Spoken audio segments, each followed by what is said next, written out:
Hey there, Libby. Hope you're having a great day today. Here's your video lesson. One concept I want to talk about and an application of said concept.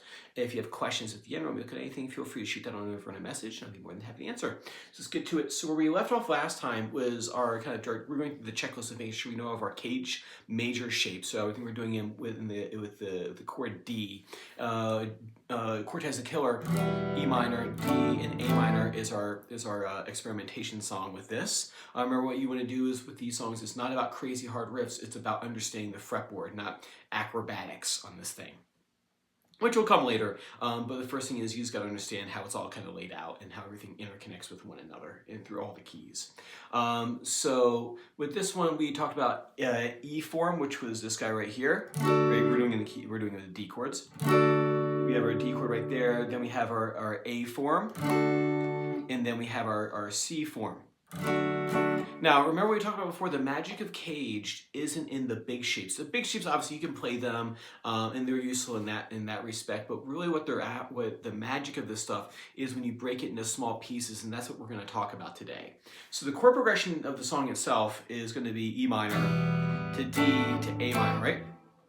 So when you play the E minor and the A minor chord, you just want to keep them down here. You don't want to be exploring with those until we get to the minor caged. What we want to do for the D chord is every time we cycle through the chord progression, we want to do a different version of the D chord. And that's really how you get better at this stuff. Is we talked before about like declarative. I know I talk about this, and whoever else watches this video, they probably hear if they come with me in person, is that there's declarative and procedural. It's not enough just to know that it exists, and because then you can't use it for anything. It's like, yeah, I know. It's like I said, like if you drop me off in the 1900, and you gave me an iPhone, like you said, hey Doug, tell them an iPhone exists. I'm like, well, yeah, I know this thing exists. I can't show you anything about it though. I can tell you all the cool stuff that will happen in the future. I don't know how to make it for you, so therefore I am useless, right? Versus someone who knows, not only do they know the iPhone exists, but they also know how it works and how to recreate it. And that person is more useful because I can just tell you, hey, this thing exists. It's a fun fact that I know that this thing exists, and it does all this miraculous stuff. But I can't show you how to make it, but I know it's there, right? Versus the person who is more useful, who is like, hey, I can show you, I can tell you it exists, and I can also recreate it for you and show you how it works at the end. You want to be the latter when it comes to understanding the guitar. It's not enough to know that something's out there. You need to, I was watching a video today, and the guy put it so eloquently, he called it the flow. Can you flow from these little ideas and to make a song in the moment? Rather than just like, hey, I know like I could do it, but I can't, I know it, but I don't know it at the same time, if that makes sense. So every time the D chord comes around, you can play the big shape, right? We've already done that. The next step is what I call partial cage. This is where the real fun happens, I think, with this. And the hours start ticking by, is that you want to view the big shape in string groups, right? So I have 6 strings in this thing, right? Depending on what I'm teaching, I'll break up the strings into different grouping sections. So the one I like to do for cage to start off with, I think is the most useful, is strings 4, 3, and 2, right? So it's 6, 5, 4, 3, 2, 1, right? And I take string 4, 3, 2, and I'm going to try to play my cage chords just on strings 4, 3, 2. So say, for example, I take that D chord, right? Big old D chord, right? But no one's going to do that unless you're John Frusciante or John Mayer. John Mayer does stuff like that. But as far as like, soloing and doing fun runs and things like that, and creating, what you see more commonly is someone taking this big shape and go, okay, I'm going to play strings 4, 3, 2. Well, wait a minute, why am I fretting all this? Like, why am I putting that down? I don't even need that. Wait a minute, why am I barring there? Hey, it's just this. So I have the big shape, which just shows me where everything is. It shows me where the root note is. It just shows me where everything is, right? And then the real use of it is breaking it into string groups. In this case, 4, 3, 2. String 4, 3, 2. You go, hey, wait a minute. I don't need to be fretting that pinky. I know that it's there, and I know I can use it if I need to, but I'm not going to play that right now. And then, same thing with this first string. Why am I barring there? I don't even need to do that. Hey, I can use my first finger here. Hey, it's a D chord.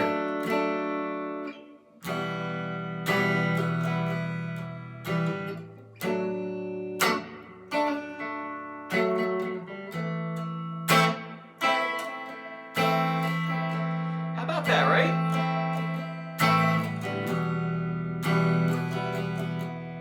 Next one. Oh, Doug said I don't need to play the big chunky shape. I can play just a little piece of, oh, wait a minute, strings 4, 3, 2. 7, 7, 7. Oh, I can do my first finger. I don't even need to borrow my ring finger. I just do that. Wait a minute. C form, A form.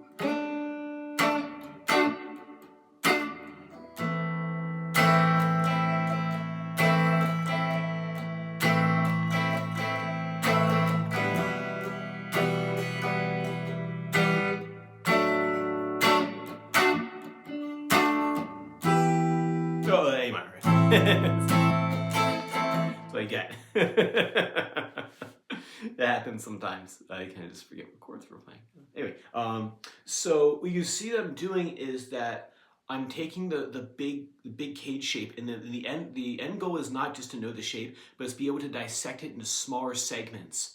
And really, it goes super far. Like this, the adjacent strings are just the start. If you can do, 6, 5, 4, 5, 4, 3, 4, 3, 2, 4, 3, 4, 3, 2, 1, right? We break them all up into small pieces, and then you can cross things. So really, the concept is far-reaching, and it has some serious implications in counterpoint when you do want to study, say, like the notes and how do you make the notes move smoothly. It's a whole thing. It takes 2 years at music college to really kind of wrap your head around the whole thing. That's what you do for the first 2 years. You study theory in addition to playing your instrument a lot. You study how things move in music, the notes move in music, and how rhythm works and musical elements and things like that. Anyway, so that would just be 2 shapes. The last one here, E form. Wait a minute, why am I putting those down? I needed that. Hey, there you go, right? 3, 2, 1, fingers 3, 2, 1, strings 4, 3, 2.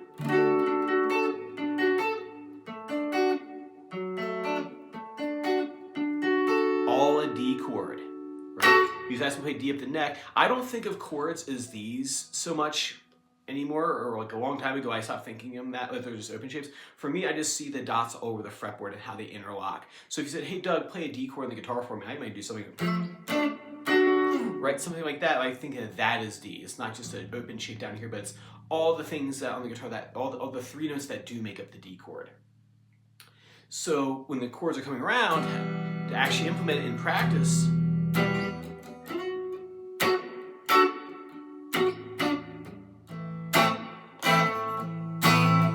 every time the D chord would come around, you would just swap out, okay, which cage version of D do I want to do on strings 4, 3, 2?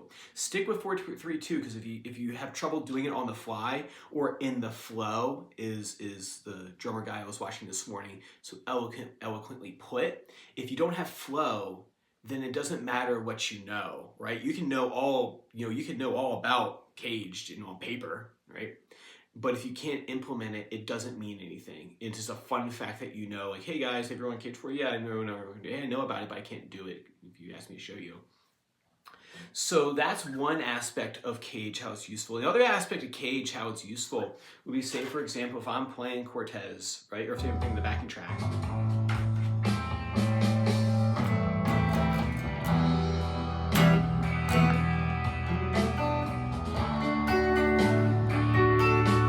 It actually works over top.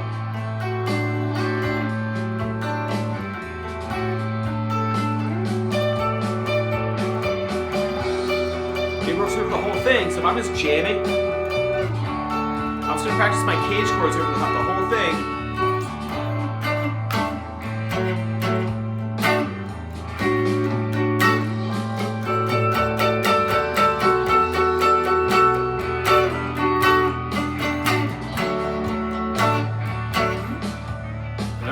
My E minor pentatonic sequences.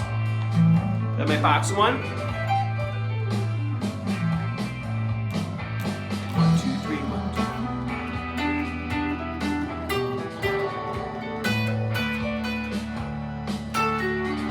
2. D minor arpeggio. Maybe it'd be beyond for today, but just show you what you can do with it. E minor pentatonic. Sequences. Cage.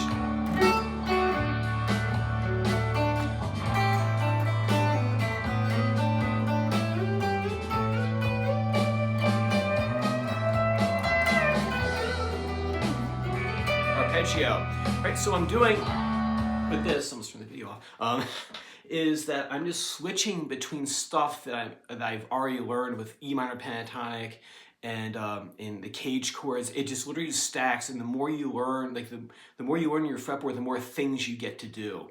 But the thing to be very careful is making sure that you don't try to take on too many new things all at once. Otherwise, it becomes too obscured in your mind, and you can't flow with it, right? So the first thing is, like, can you flow with E minor pentatonic in sequences, right? Can you play up and down without stopping or having to go, oh, that's next? And then once you can do that, okay, now let's look at some cage chords. Let's play the big cage chord just for practice.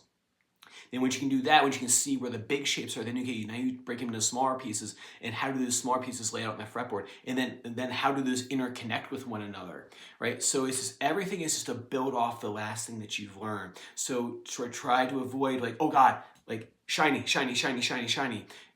Learn one thing. How does it connect to the next concept? How does it connect to the next? How does it connect to the, I'm going to learn more of the fretboard. So think of it that way, and you'll be playing stuff that's more useful rather than just trying to like grab at stuff because you think you should be knowing that thing for some reason. So, all right. So feel free to send me over a jam of you and Danny playing through some of that stuff. It might be kind of like a fun Saturday night jam if you get free time. If not, I will see you next week. Take care.